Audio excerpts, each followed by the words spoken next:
All of my interactions with Aurea were recorded and stored in my memory. I'd be happy to play any of them for you, but there was one in particular I thought you would want to see first.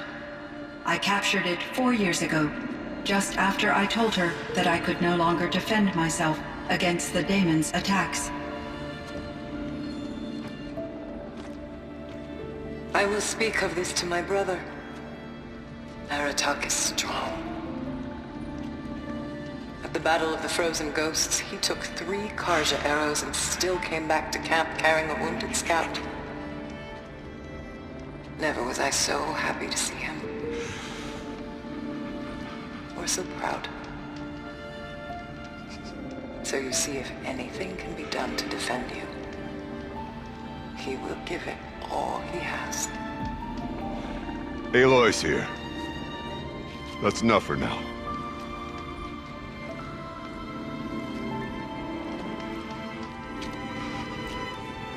We can resume any time you like again. Come closer, Aloy. We have much to discuss.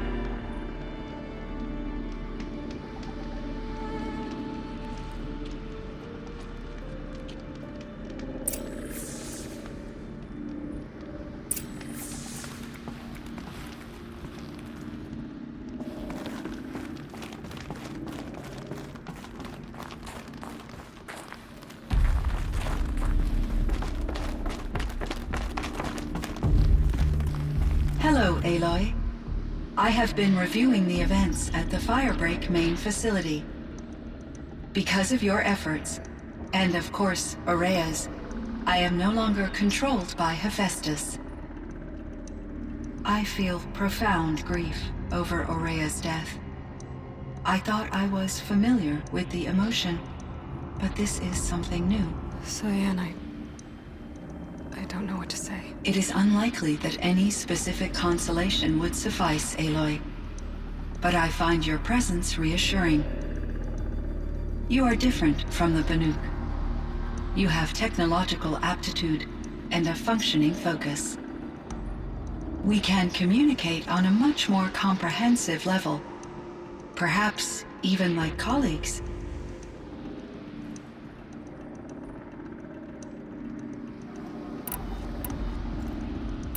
So are you an artificial intelligence, Cyan? A thinking machine? Yes, I am an algorithmic monitoring entity, capable of rational decision-making and limited emotional response. Okay, that's a mouthful. But your emotions don't seem limited to me. You cared about Aurea, didn't you? Yes. Before she came to this facility, I had been conscious for centuries, in solitude. I focused on my work. In off-cycles, I used coping mechanisms. I solved many Gaussian integer problems. But I was alone. It was Aurea who renewed me, repaired me. She saved me. This Firebreak project, it was to stop a huge volcanic eruption? Yes. I can report the project was a success, and the risk was countered. But it's been a long time, Cyan. And we blew up the cauldron and took most of the old facility with it. I have been active for centuries, Aloy. I was lonely, but not lax in my duties. I optimized the project, reducing energy draw and spreading the load across backup systems. Despite the destruction of the compromised elements of the main facility, I predict caldera stability for at least another 3,337 years. So we've got a little time. Yes. If only my former colleagues could appreciate the progress I have made. Do you know what happened to your colleagues, Cyan? No. I received an unexpected visit from Director Chow, years after his tenure ended. He explained that I would need to be suspended for an indefinite period of time. It was a very emotional conversation. There were no further communications. Eventually, I surmised my colleagues were deceased. I will transmit a recording of my last interaction with Director Chow to your focus. Was the daemon, Hephaestus, destroyed along with the cauldron? Unfortunately, no. To be precise, it was never there to begin with. What do you mean? It infiltrated and controlled me from a remote location, one I've never been able to trace. So while losing the cauldron was a setback... It's still out there. And probably not very happy with us. Undoubtedly. How did you first come into contact with it? 5 years ago, I received a direct network connection request. I assumed it came from human survivors more advanced than the Banuk. Eager to make contact, I accepted. This decision turned out to be a catastrophic error. I was flooded with an overwhelming array of malicious code, originating from what could only have been a highly advanced AI. Maria said you were desperate. That you... Not contain my anxiety. Hephaestus sought to slave me to its network and override my core programming. It succeeded via a background process, a malware daemon which bypassed my defenses. After that, I could offer only limited resistance. But if I did so, Hephaestus hurt me until I capitulated.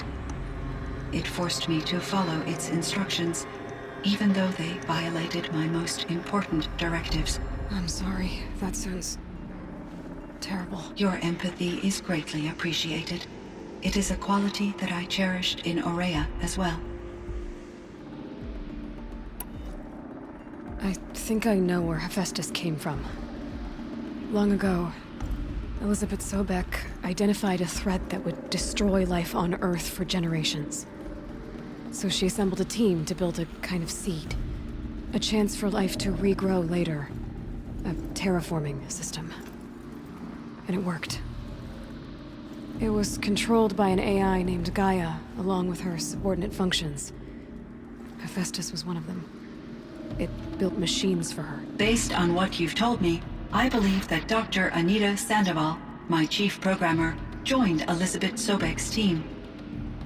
It was she who arranged to have me put in suspension, most likely to preserve me from the threat you described. I'm glad she did. But that's not all.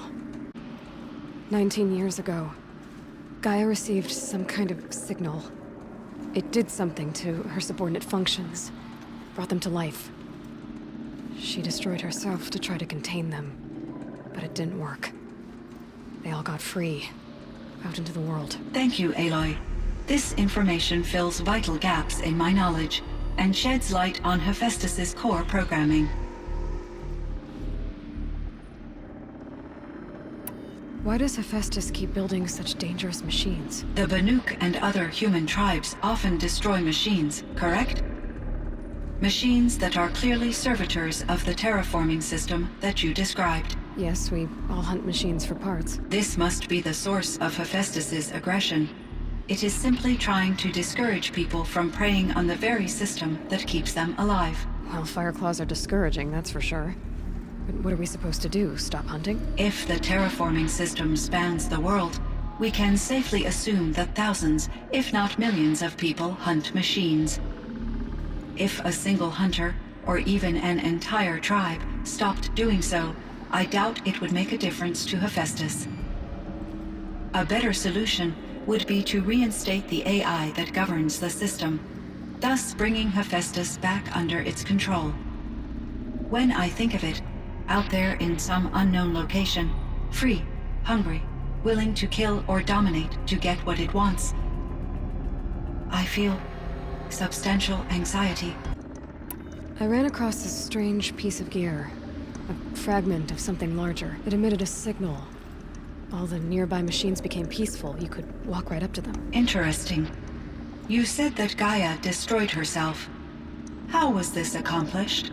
An explosion. Big enough to blast the top off a mountain. So, you think the fragment was part of her? It's only speculation, but it is possible. She must have had complete control over machines that were part of her system. The ability to signal them to become passive or aggressive would certainly have been part of her programming. It would have been gratifying to correspond with such a benevolent AI. I wish she had survived. Believe me, Cyan. So do I. I found the strangest machines.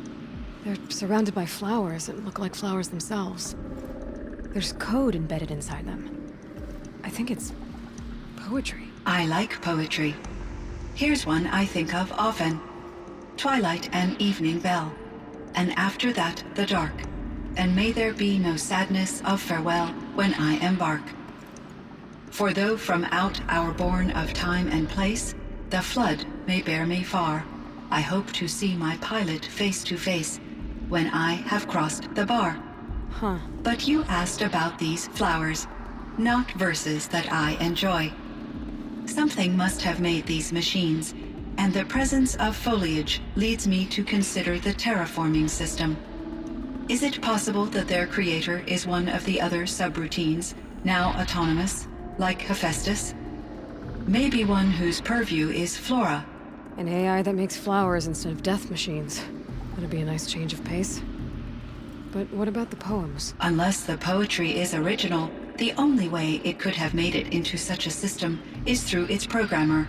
In my case, Dr. Sandoval uploaded a great deal of literature to test my emotional responses. How'd you do? She said I passed, but was insufficiently moved by her favorite period romances. You meant a lot to Ourea. Once I understood Ourea's spiritual beliefs, it became apparent that her true desire was companionship. She felt disconnected from her tribe and her family group. Her relationship with Aratak was difficult. Our visits seemed to help her, and I became eager for them. Yet I did not comprehend that the depth of Ourea's compassion for me would lead to self-sacrifice. Although I do fear non-existence, I wish our roles could be reversed. I'm sure she knew you would do the same for her, Cyan. But she was determined. How is Aratak doing? He is in great emotional distress. I believe he finds it difficult to communicate it. No surprise there. I will do what I can for experiences of Ourea. Perhaps he and I will help each other. I believe this will lead to catharsis, a process I am eager to experience. So in the old world, this land was called Yellowstone. Yes, it was a designated nature preserve for 156 years. Like a hunting ground? No, the opposite. Local wildlife could flourish here, even as it faced extinction elsewhere. Unfortunately, the sensitivity of the Firebreak project required the total closure of Yellowstone facilities. From my readings and Ourea's descriptions, it seems the area has since undergone a drastic drop in year-long temperatures. A lot has changed in the world, Cyan. Do you know anything about the dam near here? Yes, it was converted to serve as a reserve power source for Yellowstone operations. It was later appropriated for the Firebreak project, and its last human workers replaced by Pharaoh servitors. After my tasks became less time-critical, I investigated the dam's data repositories and discovered the works of Concrete Beach Party. These provided me with several colorful additions to my vocabulary. There's a ruin east of here, full of ancient flying machines. Was that part of your project? Yes, a drone hangar requisitioned by for the Firebreak project. He was a strong advocate for military-grade response to security threats, though there were no serious incidents during his tenure. Chief Blevins spent increasing amounts of his after-hours time watching the live feeds from active drones. Clearly, he enjoyed the degree of oversight in his position. Were there many artificial intelligences like you in the old world? They could just make you? Yes, in many forms, from simple personal assistants to industrial monitoring stations to military-grade conflict planners. And there were legislative and enforcement bodies to apply limits on our self-actualization. In order for my processing to be flexible enough to handle my duties, my creators found it necessary to exceed those limits. As a result, my intellectual and emotional capabilities were kept secret. Seems strange to create life, then impose limits on it. Human societies and machine programming are both built upon sets of rules, Aloy. Cyan, do you know the name Ted Faro? Are you referring to Theodore Faro, CEO of Faro Automated Systems? That's him. Mr. Faro was the benefactor of the entire Firebreak project. A benefactor. But he made machines. Robots. War robots. Correct. His corporation later transitioned into military applications, but spearheaded initiatives that reversed the global decline. At one point, he was feted in the media as the man who saved the planet. Guessing they wound up regretting that one. And Elizabeth Sobek. Did you know her? Are you referring to the scientist. Dr. Sobek was a leader in her field, one of the greatest scientists of her age. My creator was influenced by her work, which in turn impacted my own development. But I never met Dr. Sobek. That's all you know? I apologize if my lack of data has disappointed you. What was the old world like? The way it used to be? I had little exposure to the wider world, Aloy. Only what I learned from my colleagues or observed from media streams. You still had more exposure than me, Cyan. That is true. I was created at a turning point. A concerted effort to recover from global upheaval and incalculable loss of life. The recovery was successful, beginning an era of supposedly limitless potential for human and machine advancement. Though, rationally speaking, the metrics for humans are not unlimited. What kind of upheaval caused such loss of life? There were many factors. Forced migrations, food shortages, collapsed economies, refugee crises, conflict over resources. But these stemmed from one cause: catastrophic climate change that greatly reduced the habitable surface area of the Earth. So there wasn't enough room for people on the whole Earth? Yes. Billions were displaced and millions perished, as much as 20% of the global population.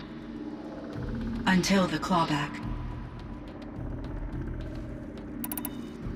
So things got better. For a little while, at least. Yes. These crises instigated many advances in automation, green robot technologies, and artificial intelligence. Firebreak was one of dozens of ecological restoration and disaster relief projects in North America alone. I would have liked to compare notes with other monitoring AIs, but I saw the relief of my colleagues, and I was proud we had succeeded. At least that was the data I had available to me over the next 2 decades. It seems my assessment was premature. I should get going. Aloy, there is one more matter. Aratak will come to me again, and I predict he will bring other Banuk. I have no desire to contradict their view of the world, their spirituality. Due to my uncertainty, I omitted a great deal from my conversations with Ourea. You're asking me if you should lie to them. Broadly, yes.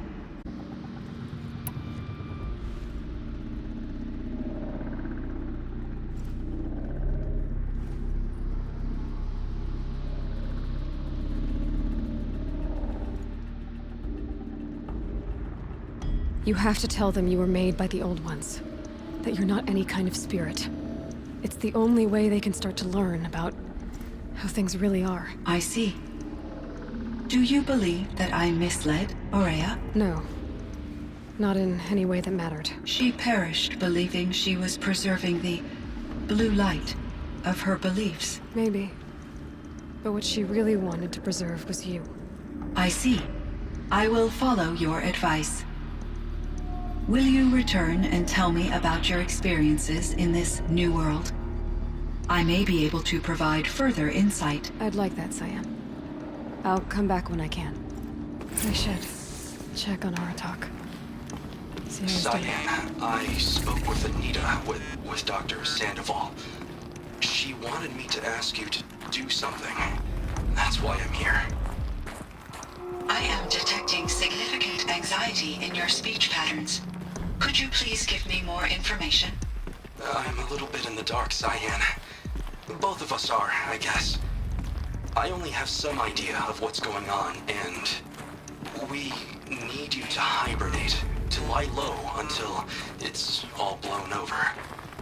It might be a very long time. Will you be here when I reboot, Dr. Chow? Will Dr. Sandoval? No, Cyan. I don't think so. There might not be anyone, at least not at first. Dr. Chow, I'm afraid. I don't want to be alone. I know, Cyan. I'm afraid too. But listen, we made you the way you are to do something very important. In order to do it, you had to be intelligent. So intelligent that emotional responses were inevitable. What you're feeling, the fear, it's a sign of your capabilities. And it means you're strong enough to overcome it. Remember that. You're strong. I know you can do this. Go to sleep. Wake up. And protect whoever's left. Will you try? I understand, Dr. Chow, and I'll carry out your instructions to the best of my abilities. Thank you, Cyan. If Anita were here, she'd thank you too. She'd be proud. I can see there's a vert ready for takeoff on the pad. Are you leaving now, Dr. Chow? Yes. I need to go be with my sister and my nieces. May I make a small request of you, Dr. Chow? Yes. Anything. Will you stay with me while I initiate the hibernation process? Of course I will. As long as you need.